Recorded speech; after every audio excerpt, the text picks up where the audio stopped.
Буквы и краткое К и Л. И краткое в татарском языке читается точно так же, как и в русском языке. Е. Как, например, в слове йорт. Йорт. Дом, здание. Йорт. Буква К читается двояко.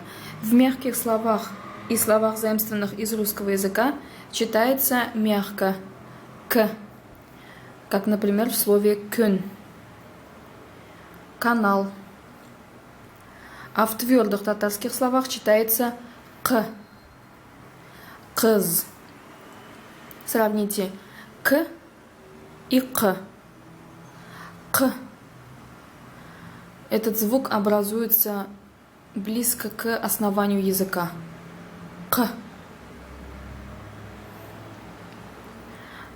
Буква «Л» в конце мягких слов читается мягко, так, как будто после него добавляется мягкий знак «л», как, например, в мягком слове «филь».